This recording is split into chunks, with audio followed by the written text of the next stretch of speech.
Okay, sweet. Is it okay if you pull in there? Nice. We got a ride!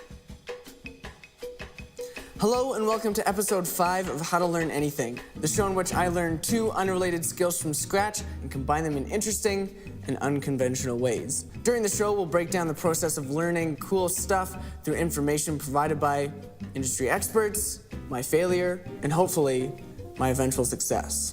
Because we spent way too much money on a previous episode, we only have $300 to get down to the location of our next episode. For this episode, to get there, I'm going to try to convince people to take us from Edmonton, Alberta to Portland, Oregon in exchange for things that I have learned how to knit. While we go against the warnings of our parents and get into strangers' vehicles, I will be knitting a Canadian flag that we hope to eventually raise on top of Mount Hood. Grab your toques and carpal tunnel cream. This is how to knit a Canadian flag while hitchhiking. What 3 tips would you give to someone who's hitchhiking for the first time? Well, something that I always like to do is you can ask them in the beginning if you can take a picture of their license plate just for precautionary measures. And if they say no, then you can just say, okay, never mind. The second tip I would give someone is that the cause for fear are often overstated, and usually psychopaths are not just randomly driving down the road looking to pick people up. And the people who pick you up are probably nice people that want to do you a favor. And then I'd say the third tip would be location. You can spend a lot of time waiting if you're in a bad spot. Sometimes a little walk up or down the road can get you picked up a lot faster. And believe it or not, through the 1,500 plus hitchhikes between everyone we interviewed, there were only 11 combined instances where the hitchhikers felt unsafe and 0 times where they were harmed, which made me feel a lot better about the trip. I also learned that hitchhiking is illegal in Canada, so in order to get down to the border, I will instead have to try to convince people I find online to give me rides and then hitchhike the rest of the way there. But before we go anywhere, I gotta learn how to knit. What do you think is the best way for people to start knitting? I started with dishcloths, which are nice because they're small, and then there's something super useful at the end of it. To help master the skill of knitting, I recruited Anna. She thought knitting the flag was gonna be tough. We thought this was gonna be the easy skill. Oh, you might be in for a surprise. And she was right. Knitting was really tough for me. It took about 2 months of practice before I really started to enjoy the process, feel confident enough to tackle our flag, and make strangers things I could be proud of.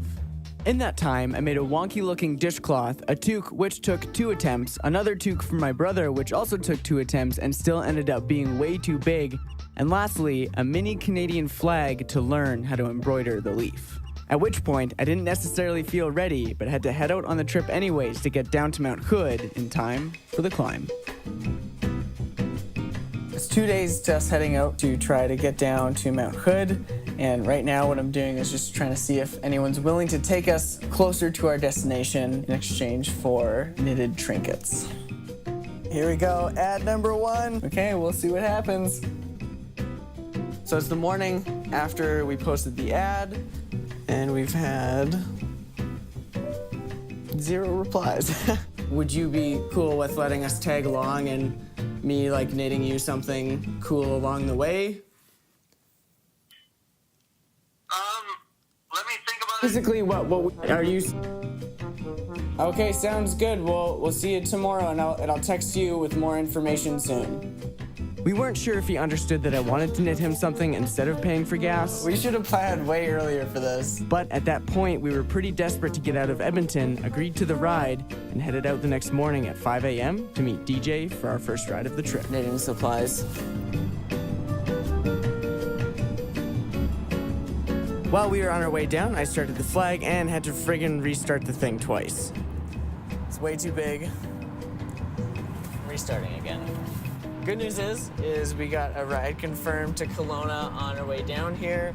So that's great. Bad news is, from Edmonton to Calgary, I haven't gotten anything done. Now we're gonna go meet up with the people who agreed to take us to Kelowna. Thanks for waiting for so long, oh my God! We were a bit late, but thanks to them being great, we were able to make 6 more hours of progress that day in exchange for some coffee and a couple of phallic-looking thumbs I knit them. They requested thumbs, I accidentally made them look phallic. Oh, and we also met Carlin, one of their friends that we just met who let us stay at her place. We were prepared to sleep in a tent in a sketchy park, but this worked too. Getting out of Kelowna was surprisingly tough. It took a couple days of calling, a beer cozy, change in location, tiny booty-toque, and huge favor from my friend Jeff, but we were eventually able to get out of town to Merritt, a smaller town an hour down the road where we met Tim, a solid guy who agreed to take us out to Vancouver in exchange for a knitted phone cozy. It's wonderful. I love it. Nice. We stayed with one of my brother's film friends that night. Oh wait, we're filming this. Where's makeup? We're currently in Vancouver. It's fairly early in the morning, and we're just waiting outside the bus station trying to get a ride across the border. We're about to cross the border. You're gonna find out 1 second from now if we got over. We're about to cross the border.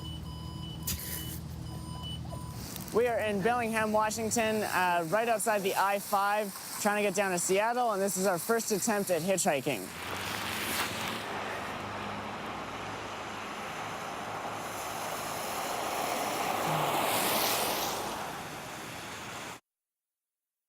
Hey. Hey, I'm going back down to Burlington. Literally 30 seconds after I put my thumb out, we got a ride. We're going to Birmingham, so I think it's about 45 minutes on our way down there. Yes! I was just kind of like, what are these guys doing standing in the middle of a snowstorm? Yeah. I don't think we could have, imagined a more generous person. After Aaron bought us some food and dropped us off, we hitched for another few hours, but with no luck. This meant we had to work out somewhere to stay. We didn't have enough cash for a hotel, nothing was available online, and we were pretty screwed. Until John saw us in a coffee shop and friggin' offered for us to stay at his place that night. We were prepared to stay in a local baseball diamond in a tent, but this worked too. So I made this last night for you. Sweet. The next morning, we went back out to try again. We're there for 30 minutes and ended up getting picked up by Addis. He took us through Seattle, also offered to buy us food, ran out of gas on the highway, and dropped us off in Olympia, the capital of Washington. We hitchhiked there for about 3.5 hours and were eventually picked up by Connie. She wasn't planning to go to Portland that day, but liked what we were doing and decided to take us anyways. 2 hours later, we were in Portland and couldn't find a place to stay. So we used the last of our budget to book a super cheap place online and give Connie some gas money.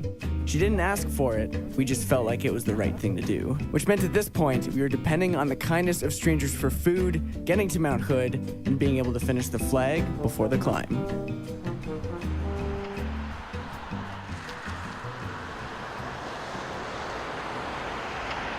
How much closer do you think you could bring us? How about if I take you like 20 minutes more up the road? Perfect. So.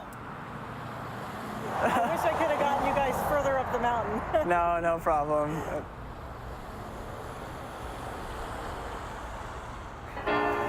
All right. So she's taking us to Mount Hood, and this offered to get us food. I don't know if we're gonna take it, but this is incredible. People are so good. People are so good. Ah!